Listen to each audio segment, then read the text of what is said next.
Welcome to Watch Mojo, and today we're counting down our picks for the baddest cinematic monstrosities to ever haunt our dreams or capture our collective imaginations. Robots a la the T-1000 will be saved for another day. Now, you're going to stay here forever. Number 100, The Kraken. Pirates of the Caribbean, Dead Man's Chest.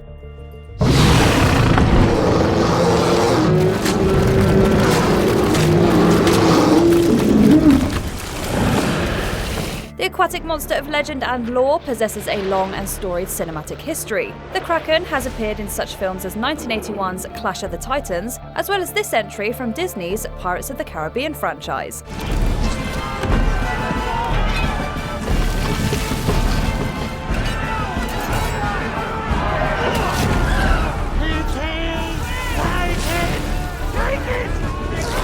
The example set forth within the 2006 entry, Dead Man's Chest, may be constructed out of computer-generated effects, but the results are still seriously impressive. The magnitude and scope of the Kraken's arrival can be seen in the reaction shots of the cast, as this tentacled beast emerges from the waves, like some sort of Lovecraftian nightmare. Hello, beastie.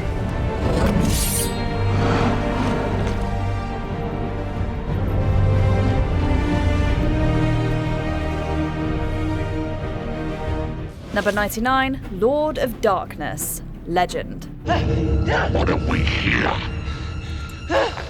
A little boy. It speaks volumes that the charisma and likability of Tim Curry exude so demonstratively beneath the layers of makeup required for this Lord of Darkness. Curry's line delivery and booming voice allow this devilish antagonist to be both formidably dangerous and powerfully seductive. My dream is of eternity with you. Darkness's gigantic devil horns, bright red skin, and scowling visage feel ripped from classic demonic imagery from the past. It's the perfect execution for director Ridley Scott to craft a true 1980s fairy tale with legend. The Lord of Darkness proclaims that there shall never be another dawn, and we believe him. The last unicorn dies tonight. As her blood ebbs, the sun sets forever. There shall never be another dawn. Number 98, Bioraptors, Pitch Black. What is it, Riddick? What is it now? Like I said, it ain't me you gotta worry about. The era of full-scale CGI monsters was certainly upon us by the time Pitch Black arrived back in the year of 2000. That said, this film was notable for combining then new technology with practical creature effects to create their Bioraptors. These light-sensitive beasts tied into the film's story setup, as well as the characterization of lead Vin Diesel's Richard B. Riddick. Meanwhile, the Bioraptor's efficient hunting abilities and sleek, creepy design make them arguably one of the most unique sci-fi horror aliens since the Xenomorphs.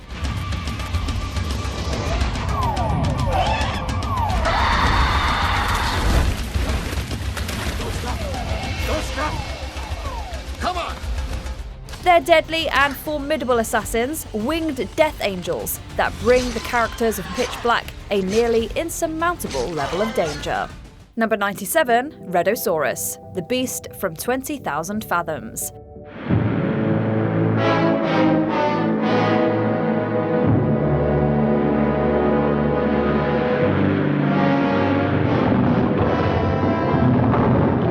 Does it matter that this dinosaur was a creation of fiction rather than a living creature that once walked prehistoric Earth? We don't think so, especially since the legacy of the Redosaurus helped influence the development of Godzilla only a few years later.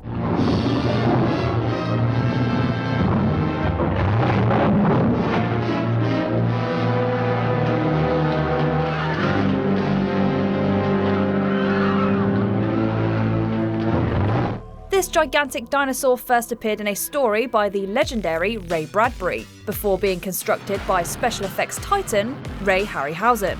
The resulting film, The Beast from 20,000 Fathoms, showcased the Redosaurus in all of its city-smashing glory. This sort of imaginative creature feature magic would symbolize Harryhausen's career, a badass dino for the atomic age that would live on forever.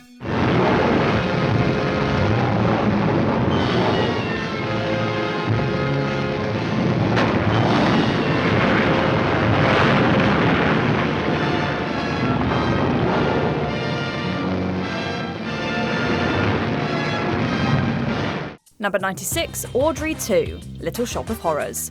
I beg your pardon? Feed me! Tui, you talked! You opened your trap, you thing, and you said... Feed me, Carbon! Feed me now! There's a world of mischievous humour and wonder behind the story of Little Shop of Horrors, and its main antagonist, Audrey 2. This carnivorous plant has been depicted as an alien species, as well as a cross-pollinated hybrid. There's no debate, however, when it comes to Audrey 2's large-scale plans and desires. It wants to take over the world. Come on, come on! Ain't no time to turn squiddies! Come on! I swear on all my spores, when he's gone, the world will be yours. Yours! The 1986 film adaptation in particular does an amazing job with its design of Audrey 2, all teeth, tongue, and attitude. This plant alien knows what to say to get what it wants. Blood, power, and ultimate control are on the mind of Audrey 2, using the hapless, lovelorn Seymour Krelborn along the way.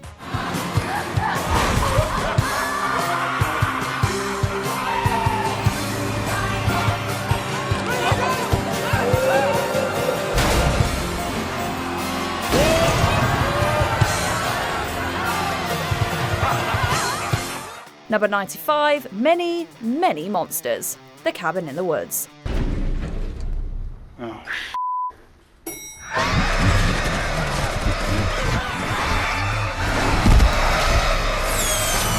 It's nearly impossible to single out only one example from 2011's The Cabin in the Woods when it comes to monster mash excellence. This is why we have to cheat a little bit here by including all of them. The Merman, for example, serves as a great payoff to one of the film's running jokes.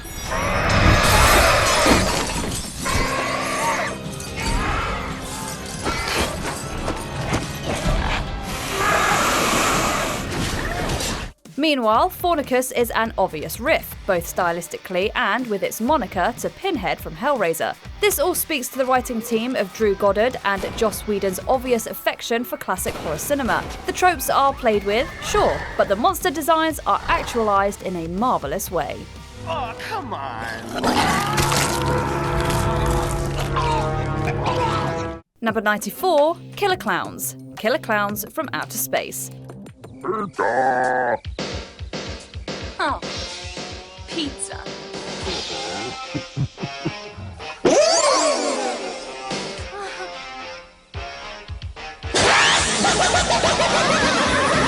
The titular space aliens from 1988's Killer Clowns from Outer Space are another group of monsters that need to be lumped together for our list. How else can we possibly differentiate from all of the Kyoto brothers' wondrously imaginative designs? The level of care and detail is off the charts with these killer clowns, alternating glee and menace in equal measure.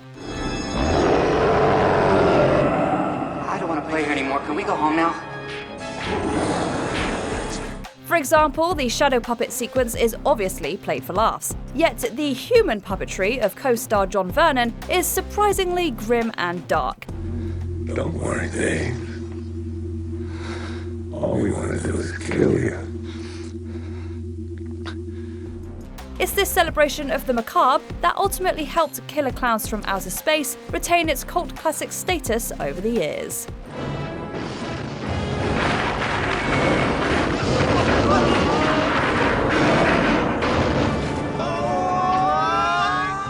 Number 93, The House, Monster House.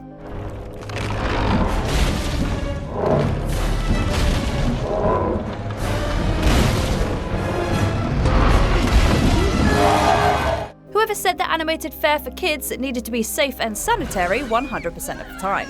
Monster House from 2006 did a nice job of balancing creepy and cute, with the ghostly domicile successfully earning its scary reputation. The brief shot of the ghost house's face is scary stuff for kids, while the motion capture technology for the cast leaves behind an unsettling and uncanny atmosphere.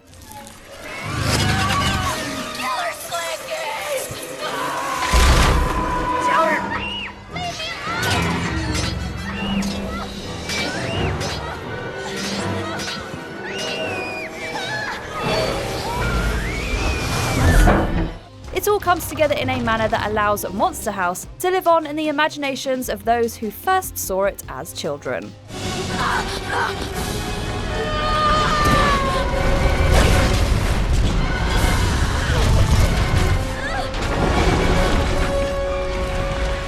Number 92, Giant Squid, 20,000 Leagues Under the Sea.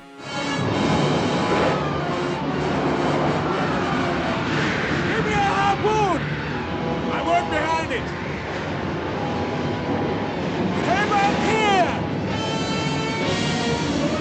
There's no question that the House of Mouse has created some of the most iconic and enduring cinematic villains of all time. This goes back decades, as evidenced by this early monster from Disney's old-school heyday.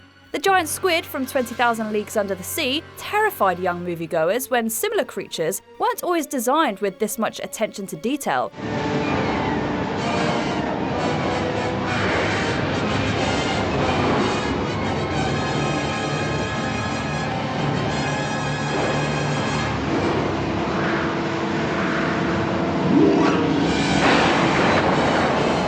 The hydraulics utilised within the squid's construction allowed for realistic movements as it attacked the Nautilus during the film's climax. This scene is expertly shot, crafting tension and terror as the giant squid makes an imaginative mark for the ages.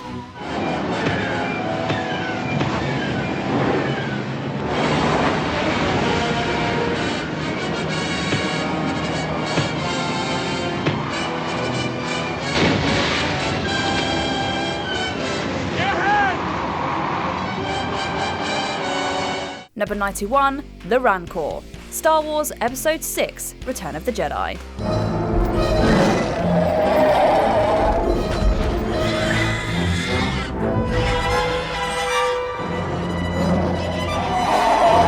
This one is for those who remember the Star Wars franchise before all of George Lucas's CGI tinkering. The intergalactic bestiary of the Star Wars films was a huge deal for kids, right from the famous cantina scene in the first film. So when Return of the Jedi arrived in 1983, fans were practically salivating for another hit.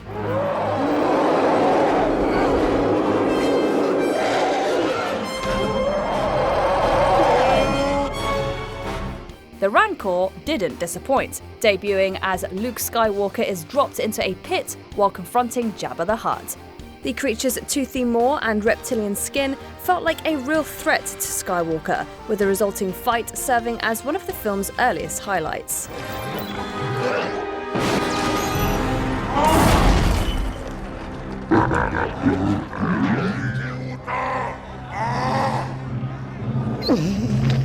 Number 90, The Trolls, Troll Hunter.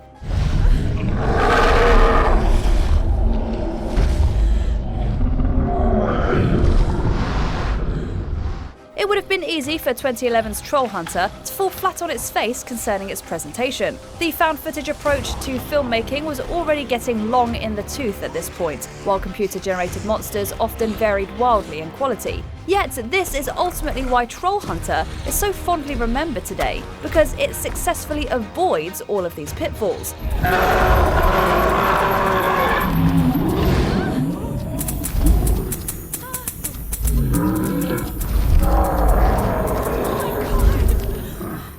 The CGI of the trolls is honestly pretty awesome, and the dread of their presence is set up well by the found footage shooting style. Troll Hunter expertly melds the Scandinavian troll myth and updates it for the modern day, with harrowing results.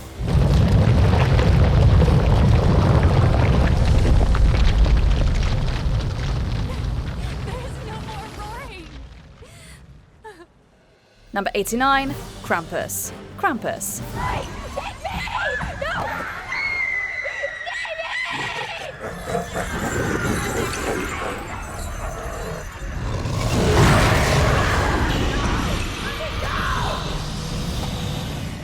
Number 88, The Fayok Monster, The Legend of Boggy Creek.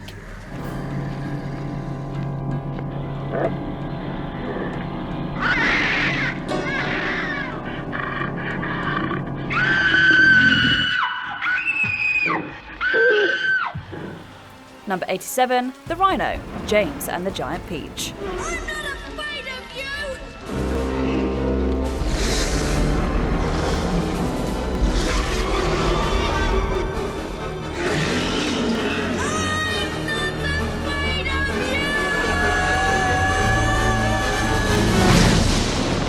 Number 86, Harold the Scarecrow. Scary stories to tell in the dark.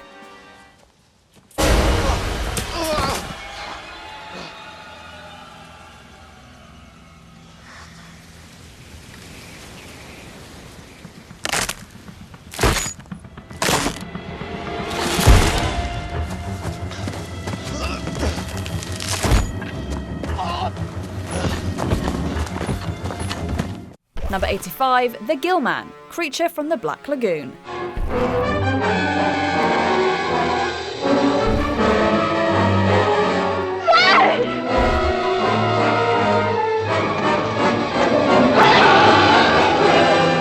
The Universal Monster Pantheon serves as a veritable Mount Olympus for classic horror cinema. The Gillman has emerged as one of that world's most iconic monsters. The mask and makeup are cool AF for starters. Creature from the Black Lagoon wastes little time introducing the Gillman as a powerful threat to all that enter his domain. The Mayas!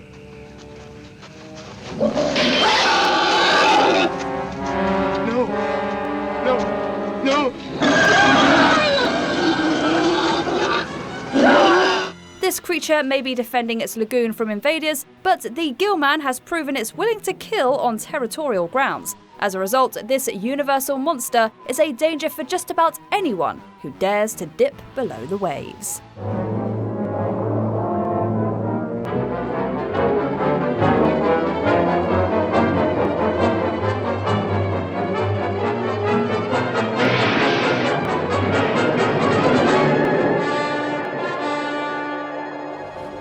Number 84, Mr. Grey, Dreamcatcher.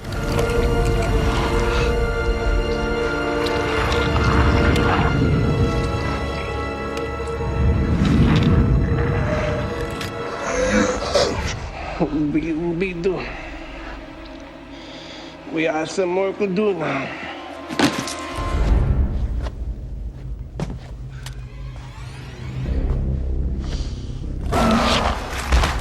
Number 83, Red Ghosts, Crimson Peak.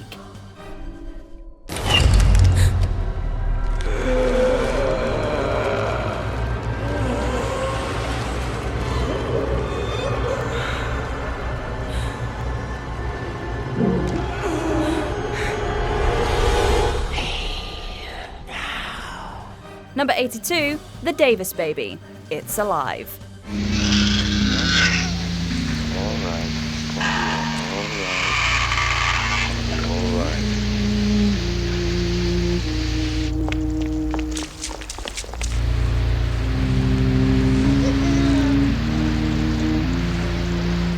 Number 81, The Bug, Men in Black.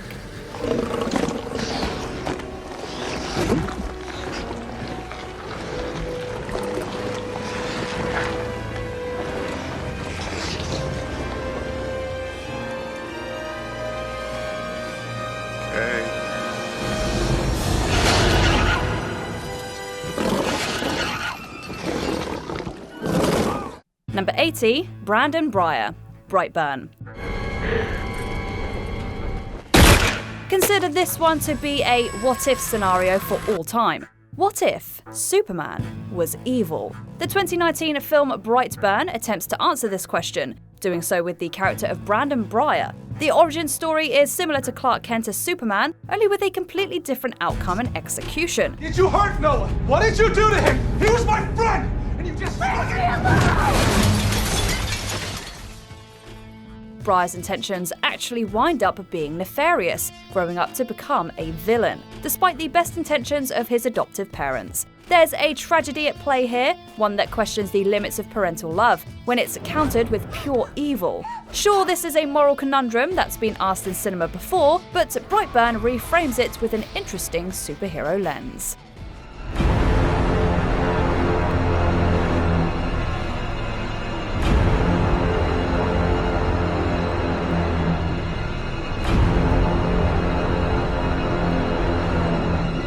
Number 79, Monstro, Pinocchio. Here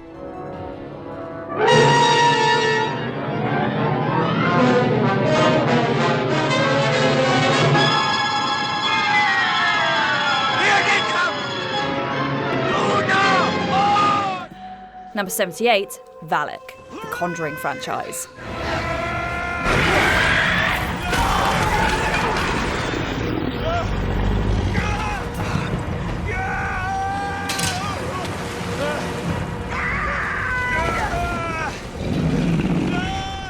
Number 77, Giant Tarantula. Tarantula.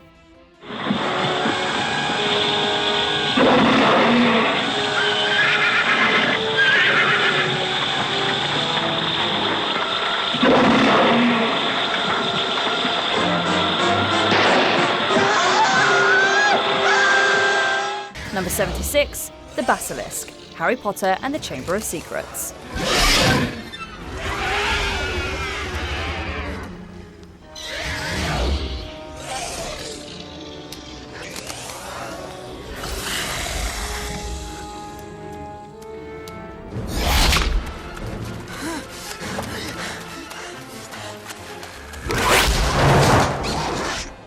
Number 75, Frankenstein's monster. Frankenstein.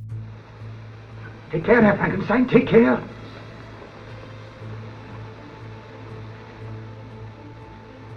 Shut out the light.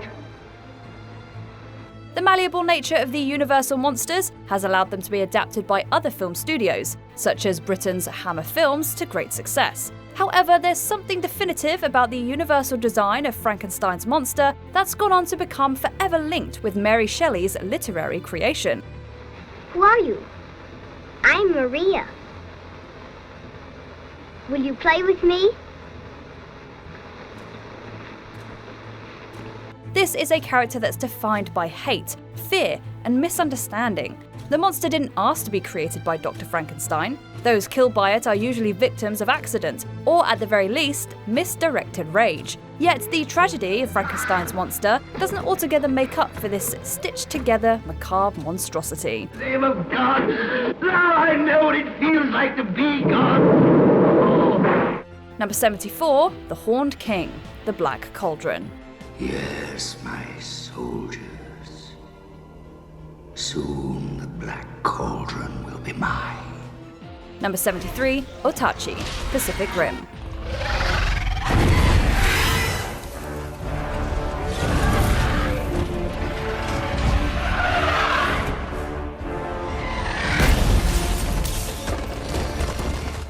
Number 72, Fluffy, Creepshow.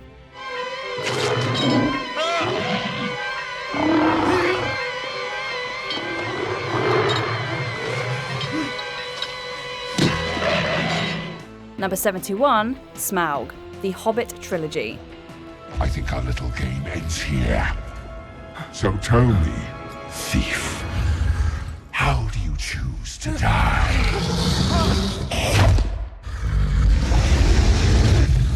Number 70, Aliens, War of the Worlds.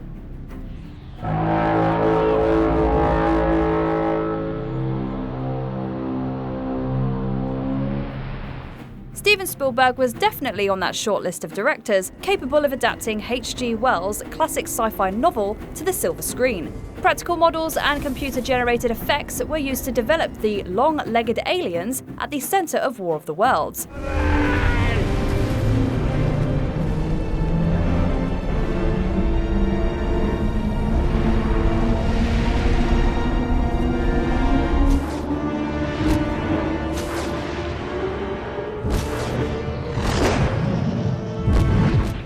The results still retain enough imagination with how they move and react to environments. This bumps up the creep factor big time, especially near the film's climax, when these interstellar invaders succumb to the everyday microbes Earthlings breathe on a daily basis.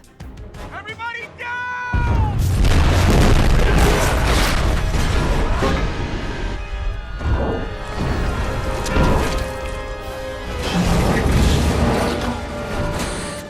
Number 69, Giant Ants, Them.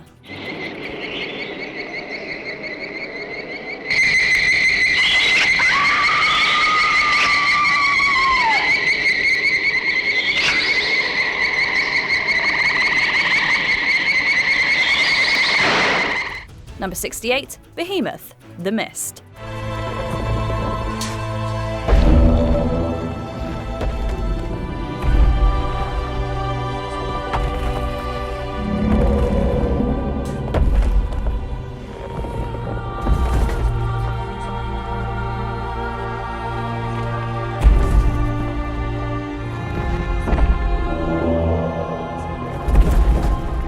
Number 67, The Beast, Poltergeist.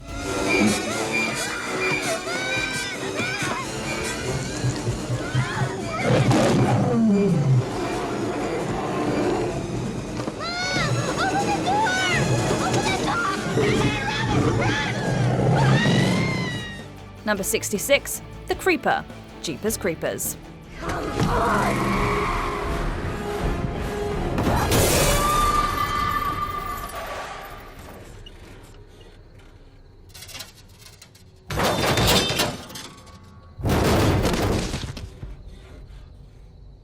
Number 65, Rodan, Rodan.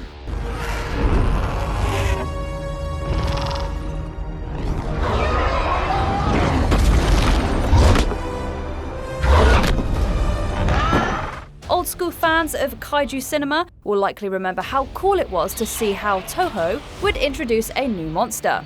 Rodan debuted hot on the heels of Godzilla back in 1956. Follow me, I'm going in!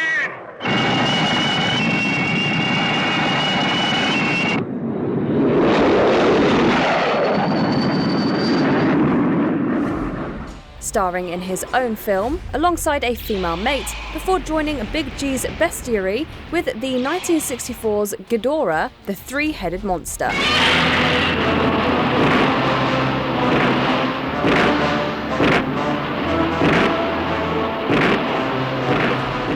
Rodan's primary strength lies within the supersonic winds that's conjured up with its wings.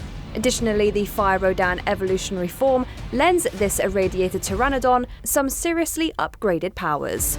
Rodan is quick and agile to boot, able to dart around its opponents, always keeping them guessing. This way, this way!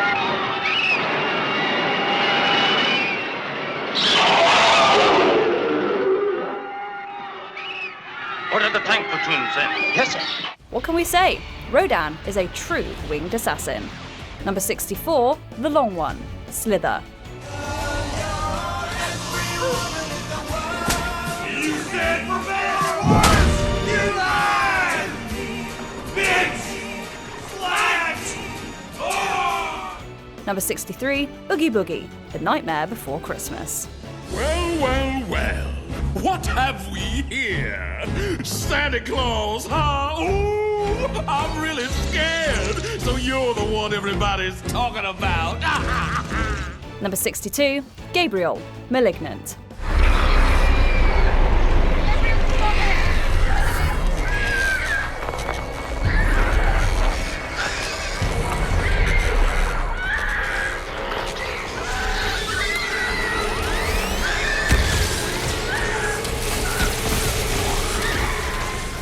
Number 61, Mothra, Mothra.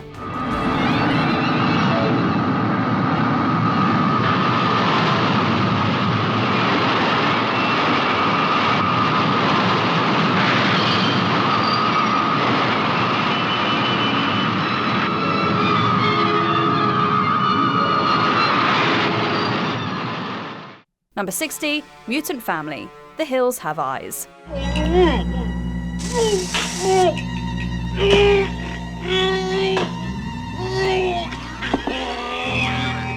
It's radiation poisoning that lies at the centre of why the Hills Have Eyes franchise focuses its antagonistic narrative upon a terrifyingly mutated family. Wes Craven's 1977 original introduced the Jupiter Clan, bandits that waylay unsuspecting travellers, rob them, and cannibalise the remains.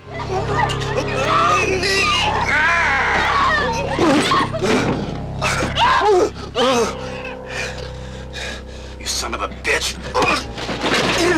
Huey, you wait till you get to be a man. Their night attacks and amoral nature certainly make them deadly, while director Alexandre Aja's 2006 remake up to the ante of this mutant family's cruelty and bloodshed.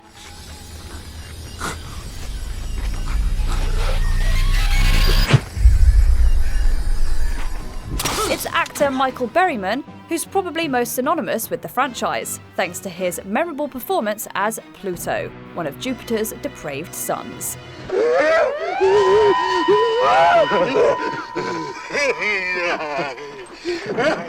Number 59, Abductors, Fire in the Sky.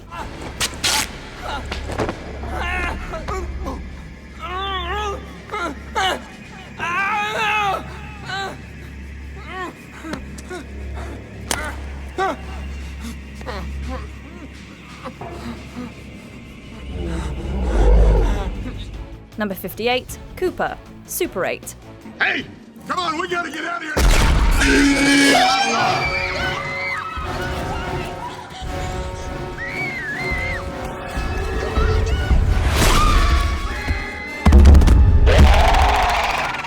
Number 57, The Headless Horseman, Sleepy Hollow. Horseman!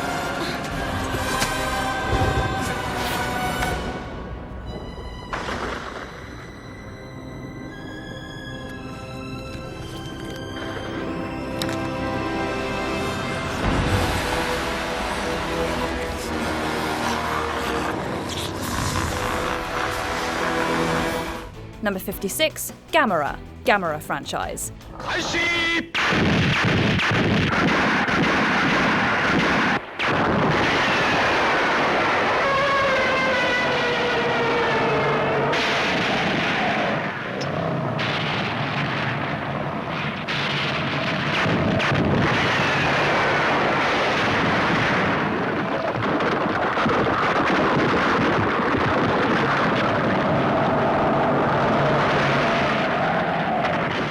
Number 55, Arachnids, Starship Troopers.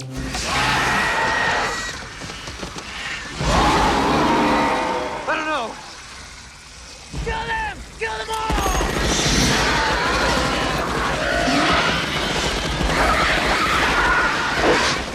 Come on!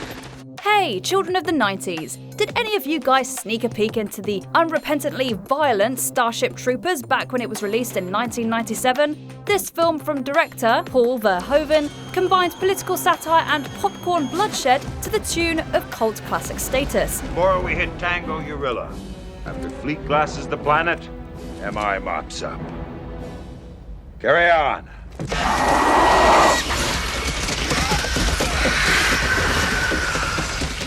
A lot of the film's success comes down to the creature design of the arachnids, alien bugs that devastate, destroy, and demolish space marines by the dozen.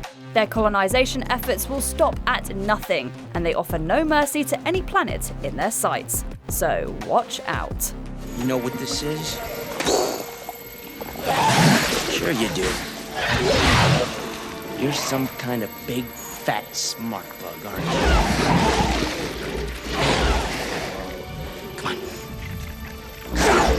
Number 54, Chernobog, Fantasia.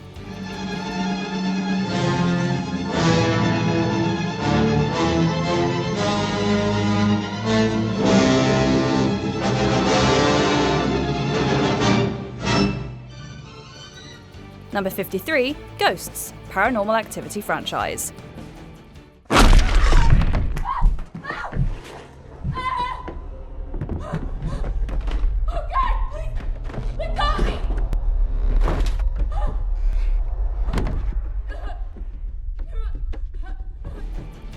Number 52, Grand High Witch, The Witches.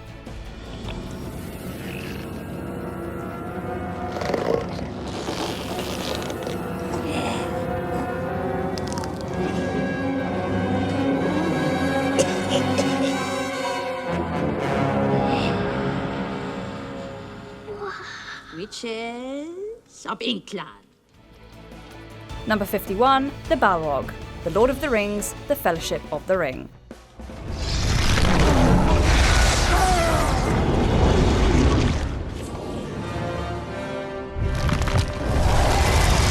Go back to the shadow.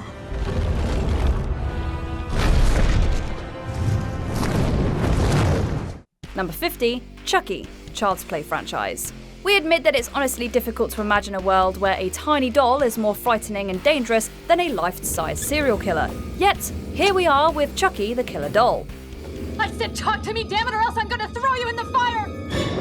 You stupid bitch, you filthy slut! It's a plush figure, sure, but Chucky is also imbued with the spirit of Charles Lee Ray, the Lakeshore Strangler. Brad Dourif's charismatic voice acting lends Chucky legitimate menace, while the excellent practical effects keep Chucky's danger level honed to razor-sharp perfection. I thought something like this might happen.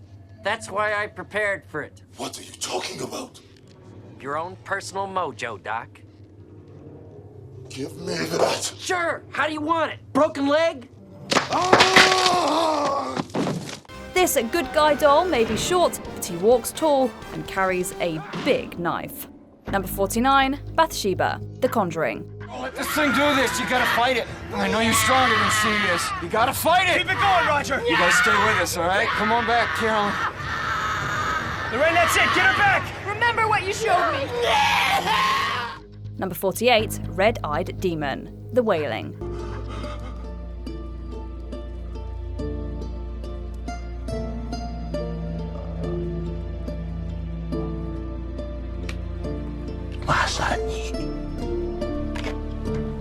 Number 47, Zombies, Dawn of the Dead.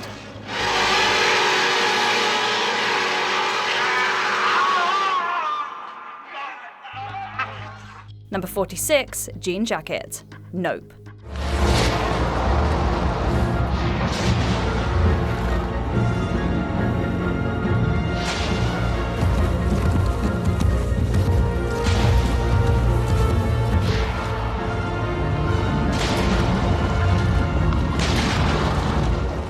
Number 45, Gremlins, Gremlins.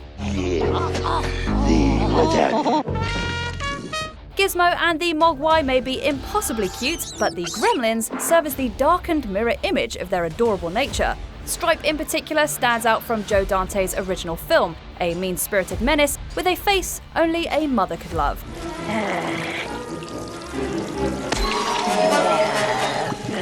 His final showdown with Billy showcases just how ruthless Stripe can be with just about any weapon. Meanwhile, the other gremlins revel in mischief large and small, from pranks and carrying on to straight-up murder. The confrontation between Billy's mother and some invading gremlins in her house also proves that these tiny terrors are out for blood.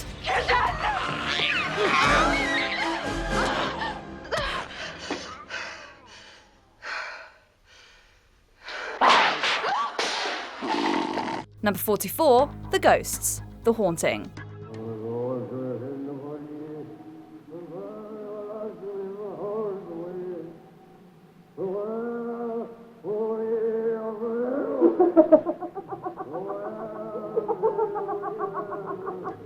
Number 43, Imhotep, The Mummy.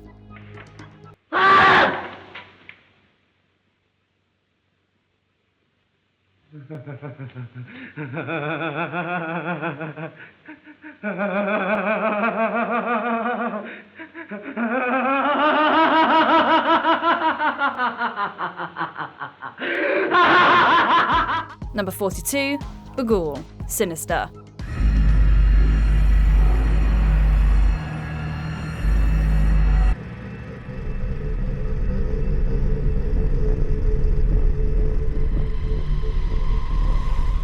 Number 41, Pod People, Invasion of the Body Snatchers.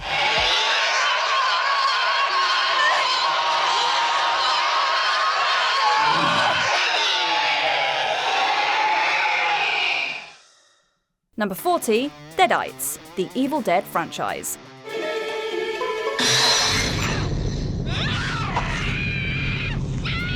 Bruce Campbell will probably always run hand in hand with the legacy of the Evil Dead franchise. That said, we're actually glad that more recent films have focused more upon the Necronomicon and its villainous hellspawn, the Deadites. All of the Evil Dead films have utilised terrifying makeup and gratuitous gore to highlight these demonic parasites. I don't know what I would have done if I had remained on those hot coals, burning my pretty flesh. You have pretty skin.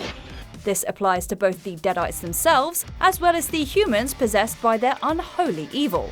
Cheryl from the very first film was a great example, as was Henrietta Noby from Evil Dead 2. Heck, even Evil Ash from Army of Darkness helped showcase Bruce Campbell's more ghoulish side.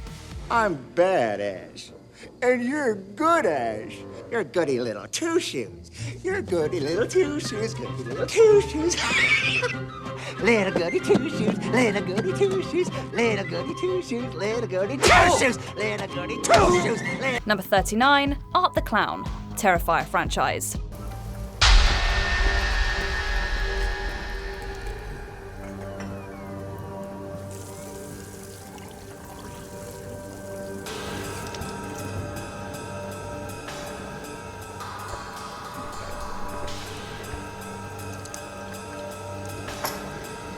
Number 38, King Ghidorah, Godzilla franchise.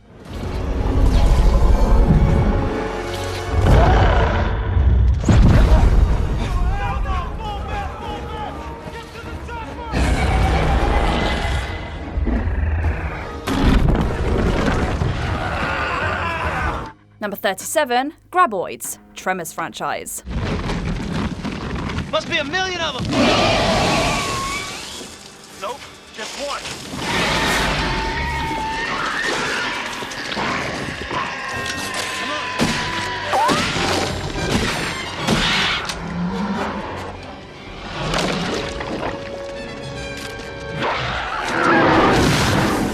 Number 36, Lawrence Talbot, The Wolfman.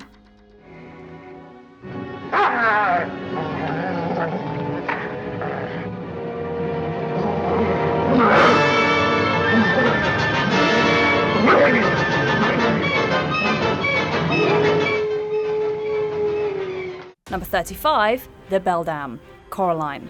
And if you somehow win this game, then you let me go. You let everyone go. My real father and mother, the dead children, everyone you've trapped here. Deal. There are a lot of parents out there who are constantly seeking out appropriate, entry-level fright fare for their children. Coraline usually winds up in these sorts of conversations, although those with very young kids should be advised that the Beldam is no joke. The visual design of Coraline may be achingly gorgeous, but this evil forest spirit serves up the exact opposite, a malevolent visage of the macabre. Hold on. We aren't finished yet, are we? No, I suppose not.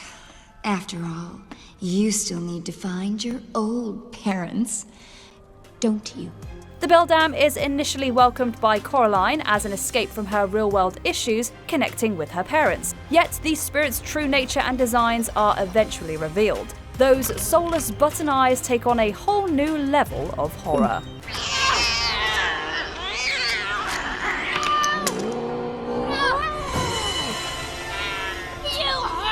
Cheating girl! Number 34, The Blob. The Blob.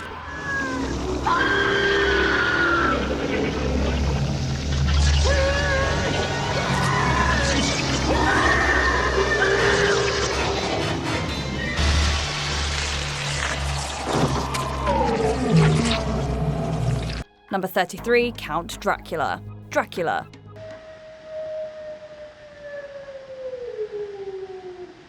Listen to them.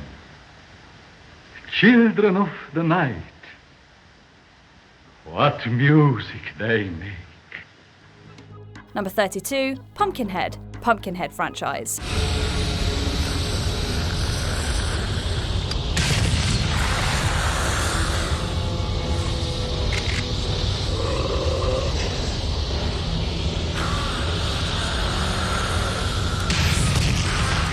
Number 31, The Infected, 28 days later.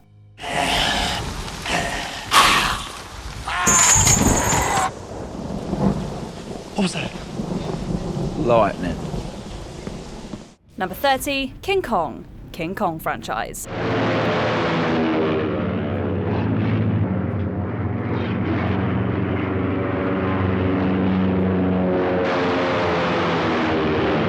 There will probably always be a certain melancholy associated with the eighth wonder of the world, King Kong. This is another giant creature that's abducted from its territory and responds with fatal force. However, the original King Kong from 1933 highlighted just how ruthless Kong could be in this regard.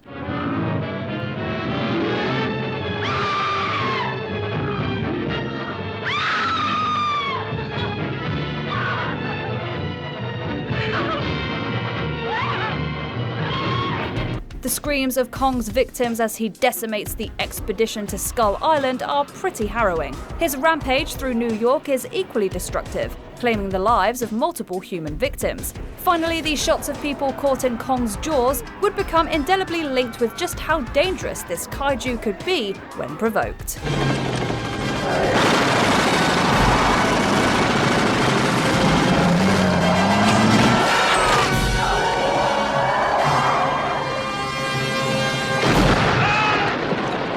Number 29, Ark Spirits, Raiders of the Lost Ark.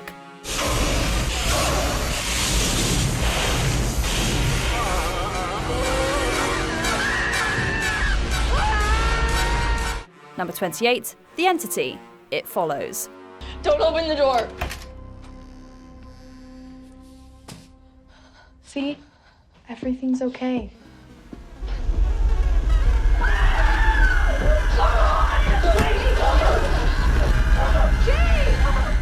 Number 27, Pinhead, Hellraiser franchise.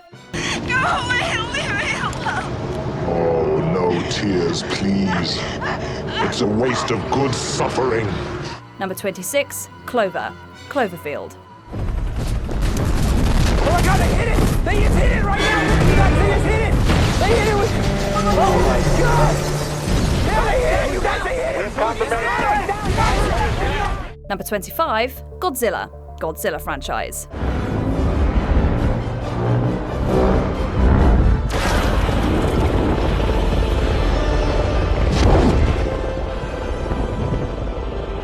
Big G has switched allegiances more times than a professional wrestler when it comes to flip-flopping between hero and villain. Then again, that's why we love this franchise, since we can easily both cheer and fear Godzilla, depending on the film. The very first entry presents G as the living embodiment of destruction, a metaphor for nuclear war that decimates Japan and demoralizes her people.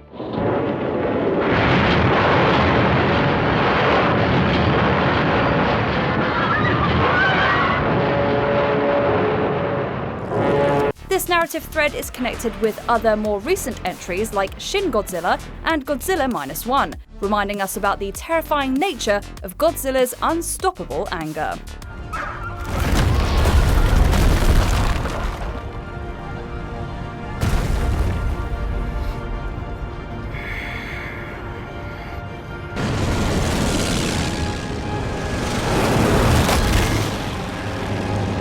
Number 24, The Werewolf, An American Werewolf in London.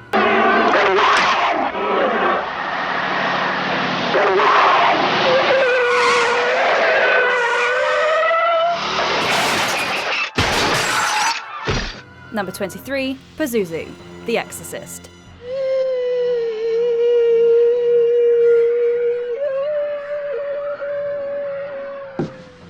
Number 22, Quemul, The Host.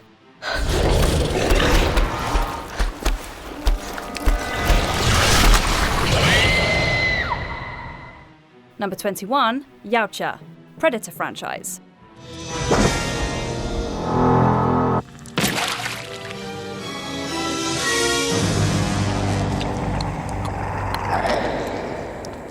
One ugly motherfucker.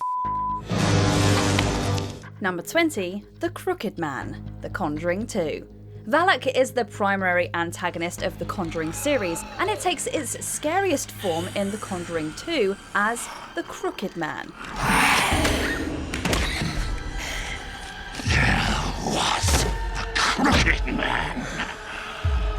This is a bizarre creature with a very lanky frame, greyish skin, and a wide smile filled with sharp teeth. But perhaps the scariest thing about it is the way it moves. When appearing to Billy, the Crooked Man walks in a very erratic and supernatural manner. The creature is played by a Spanish actor named Javier Botet. Botet has been cast as numerous movie creatures owing to his height and hypermobility, which is a symptom of his Marfan syndrome. Botet does an exceptional job as the Crooked Man, creating what could be the scariest monster in a franchise full of them.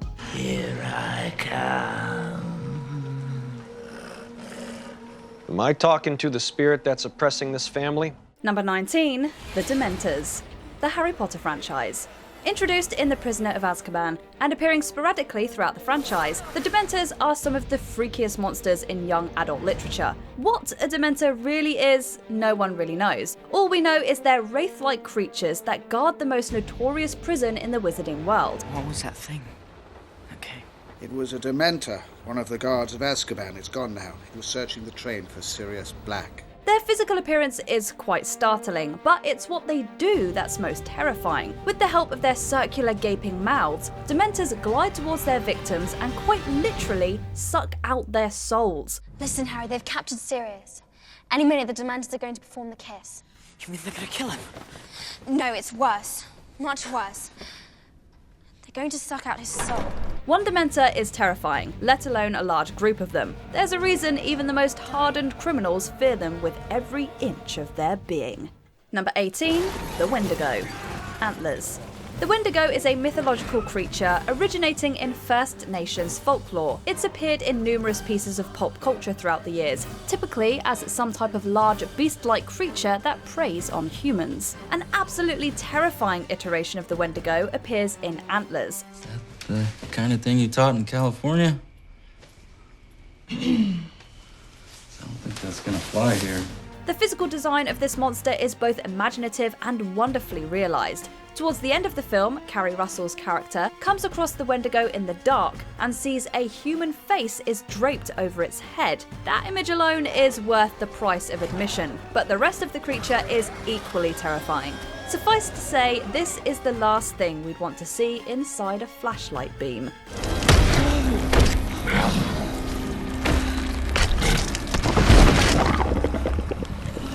Number 17, the Clown.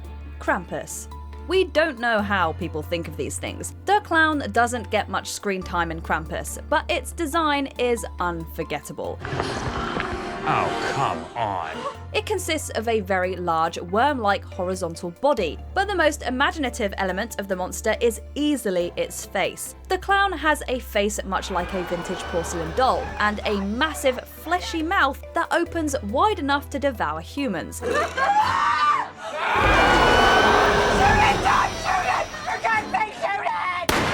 The contrast between the fleshy muscle and porcelain face is marvellously grotesque. It looks revolting and provides a tantalizing glimpse into the creature's biology. The practical effects and sound design are also fantastic, making a scary monster even scarier. Hey! Give me back my kids, you butcher! Number 16, Lipstick Face Demon, Insidious franchise. Despite his admittedly goofy name, the Lipstick Face Demon is one of the most terrifying monsters of the 2010s. What's happening to Renee is real. I've seen it for myself. For one thing, he's the central part of one of the most effective jump scares in modern horror history. The demon appears right behind Josh's shoulder, accompanied by a startlingly effective growl in the midst of a tension-filled silence. I can still hear that voice.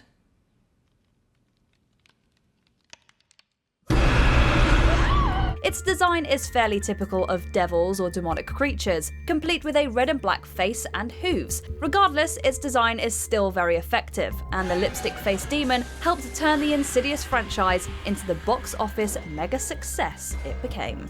Number 15, Moda, The Ritual.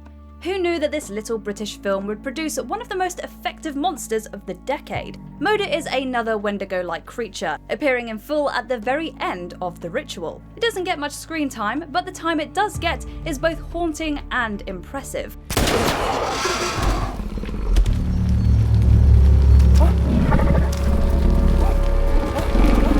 We don't even know how to describe this thing. It's like if a human, a bear, and an elk fused together in a grotesque mass of limbs that towered 20 feet into the air.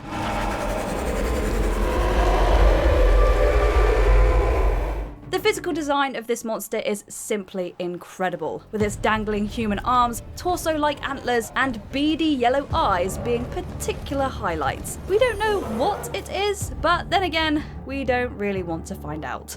Number 14, Crawlers, the Descent franchise.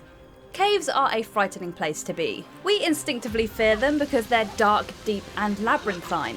Oh, and there's also the fact that we don't know what's hiding in their depths. watching from the shadows and waiting to strike. It's circling us.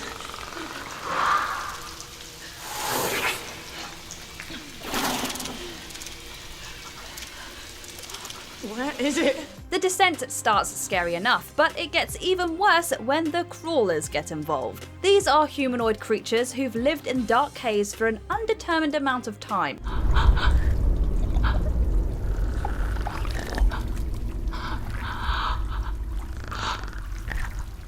This has turned them into territorial and cannibalistic monsters who violently defend their home from outside visitors, namely spelunkers hoping for a taste of adventure. Finding a bear inside a cave is freaky. Finding these things is positively nightmarish. Number 13, the mutant bear, Annihilation. With a story centered around intermixing DNA, we expected some imaginative creature design. Do you think it's a crossbreed? We can't crossbreed between different species. Well, we certainly got that and then some. In what's arguably the movie's most memorable scene, a mutant bear arrives to sniff out the vulnerable protagonists. The creature is a horrific mixture between black bear and human. Its body is bear-like, but the skin on its face has rotted away, leaving behind an exposed skull. But the scariest part by far is its fusion with Cass. The bear's roaring is intermingled with Cass's human screams, and it looks like Cass's skull has been merged with the bear's.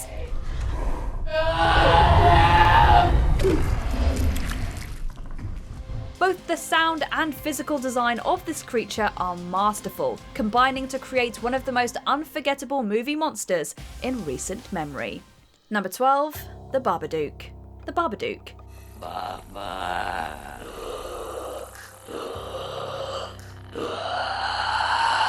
This horror movie from Jennifer Kent made major waves when released in 2014, with many calling it a modern masterpiece. There are a number of factors for its strong critical reception, including the creature design. The Babadook is a very creepy creature that appears with massive claw-like appendages and a ghostly white humanoid face. It doesn't help that the Babadook often sticks to the shadows, letting our imaginations run wild. Perhaps even scarier than its physical design is what it represents. The Babadook is a metaphor for Amelia's grief, so his presence is palpably felt even when he's not on the screen. I don't want you to go away. I'm not going anywhere. It's quite a dour movie, and it's all thanks to its titular creature. Number 11, The Death Angels, a Quiet Place franchise. The first Quiet Place was one of the most popular horror movies of the late 2010s, and that's thanks in large part to its monsters. Not so much their design, although it's certainly effective, but what they do and represent.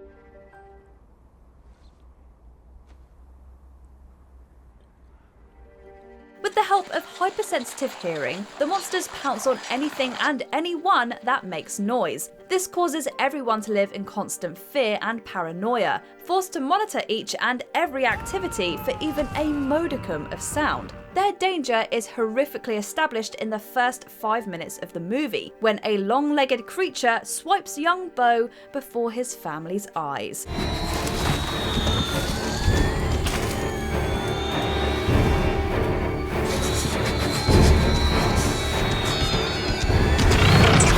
It's an incredibly successful formula, and it's led to numerous and inferior copycats.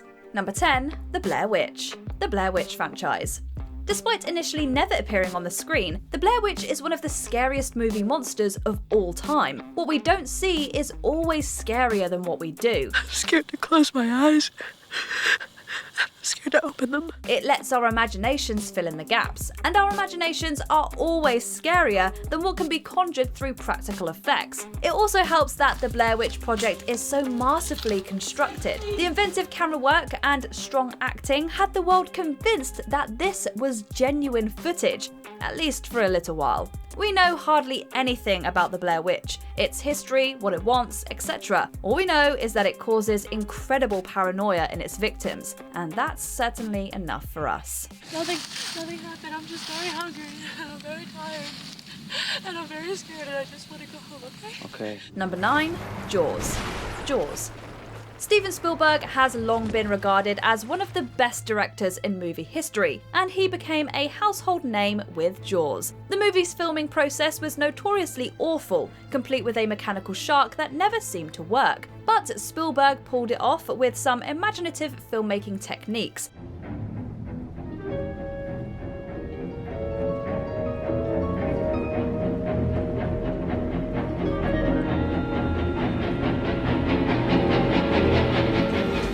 The Blair Witch Project clearly took a note out of Spielberg's playbook, as he rarely shows the shark. The creature's underwater POV shots and the accompanying music are iconic, and Spielberg didn't shy away from the bloody carnage that it wrought. Of course, the movie works exceptionally well even when the shark is on screen. It still looks amazing to this day. One only needs to watch Quint's excruciating death scene to realise that. Smile, you son of a...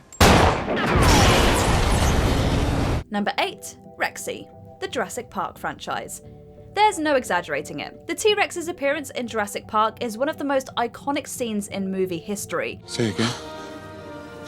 We have a T-Rex. Spielberg strikes yet again, creating both the greatest and scariest on-screen depiction of a dinosaur. Credit also goes to Stan Winston and his team of special effects artists. They created an animatronic T-Rex that stood 20 feet high and weighed over 17,000 pounds. The result is pure movie magic.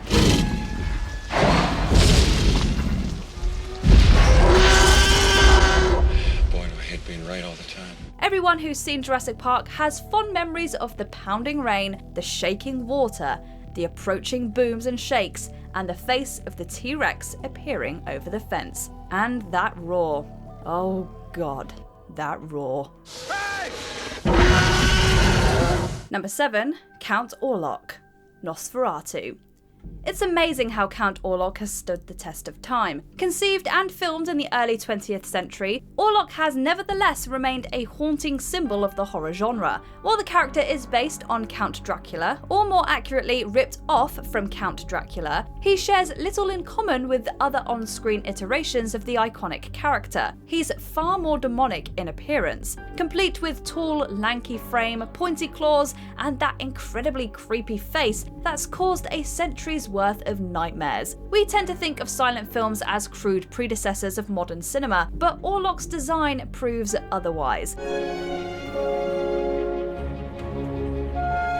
It's innovative, and best of all, it's still disturbingly effective. Number 6. The Pale Man, Pan's Labyrinth. Guillermo del Toro is well known for his fantastical creature designs, but this has to be his masterpiece. Put crudely, this is one gnarly monster.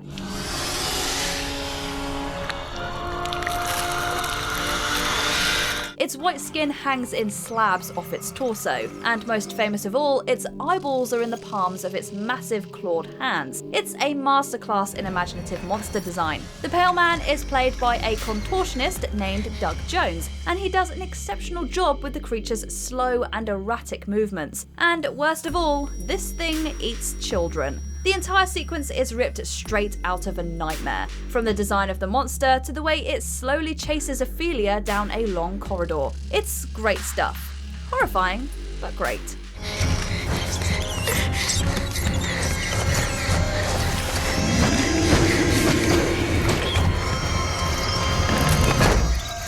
Number 5. The Brundlefly, The Fly. David Cronenberg is a master of body horror, a subsection of the genre that's centered around the grotesque disfigurement of the human body. I know what the disease wants. What does the disease want? It wants to turn me into something else. And The Fly is his masterpiece. In this one, poor Seth Brundle starts slowly turning into the titular insect thanks to a scientific experiment gone horribly awry. The creature's effects were handled by Chris Wallace, who won the Academy Award for Best Makeup. He turns Jeff Goldblum into a horrific monster, and Seth's final transition from human to Brundlefly is truly one of the most disgusting things ever put on screen. The Brundlefly itself is a revolting work of art, an Oscar-winning work of art to be precise. Who says the Academy doesn't recognise genre movies? Oh, God. Number 4. Pennywise, It. The great thing about Pennywise is that it takes all sorts of different forms, ensuring that everyone gets at least a little creeped out. It's the entire point of its character. Scared of creepy clowns with sharp teeth and weird eyes? Well, that's its primary form. Scared of lepers whose limbs are slowly rotting off? Got that. What about headless corpses that chase you down dark hallways? Got that too. Surely this movie doesn't contain the greatest fear of all, a small cluster of intergalactic orbs that cause instant insanity and appear out of split clown heads? Well, guess what?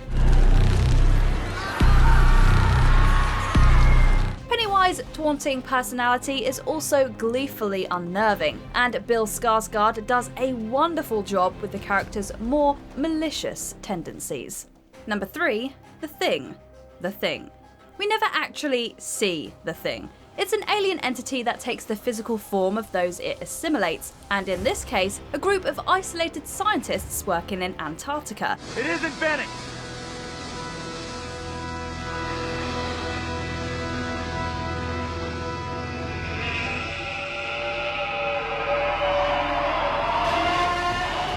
Even though we never see the monster itself, we see the grotesque abominations it creates. Rob Bottin handled the movie's practical effects, and even to this day, they're heralded as some of the best in the business. His creatures are a delightful combination of inventive and disgusting, often accompanied by lots of tentacles and oozy goo. Take for instance the human head that dislodges itself from its body and turns into a spider. How they come up with this stuff, we don't know, but we're glad they did.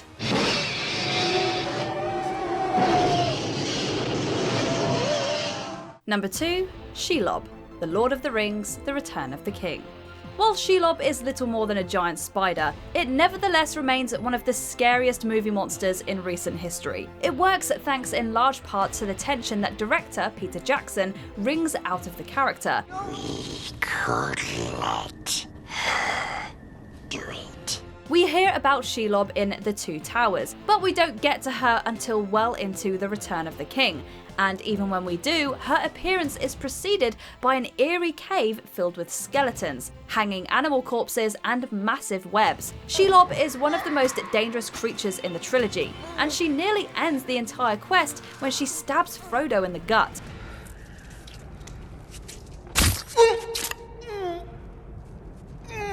If it weren't for Sam's quick thinking, they would have been done for. Let him go, you filth. Let him go! Before we continue, be sure to subscribe to our channel and ring the bell to get notified about our latest videos. You have the option to be notified for occasional videos or all of them. If you're on your phone, make sure you go into your settings and switch on notifications. Number 1, The Plants. The Happening. Say what you will about this silly movie, but there's no denying the horrifying powers of those plants. We're just here to use the bathroom. And we're just gonna leave. I hope that's okay. It's a testament to M. Night Shyamalan's talent as a horror director. No, but seriously. Number 1, The Xenomorphs. Alien franchise. When you get down to it, the first Alien is just a slasher movie in space. Ridley Scott's masterpiece of sci-fi horror contains one of the all-time greatest movie monsters in its titular creature. We found this laying there. No blood. No Dallas. Nothing. The alien's physical design is iconic, complete with its weird oblong head and freaky little mouth within a mouth. Its introduction is also a timeless piece of movie history, as a chestburster slowly eats its way out of Kane before scurrying off, covered in blood.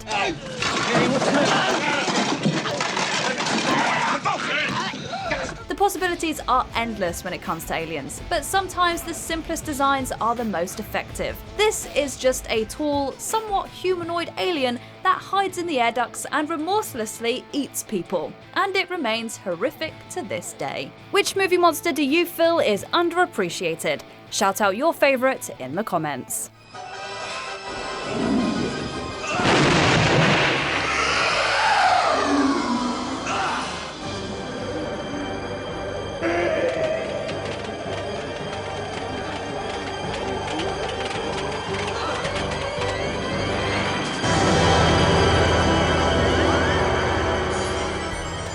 Did you enjoy this video? Check out these other clips from WatchMojo, and be sure to subscribe and ring the bell to be notified about our latest videos.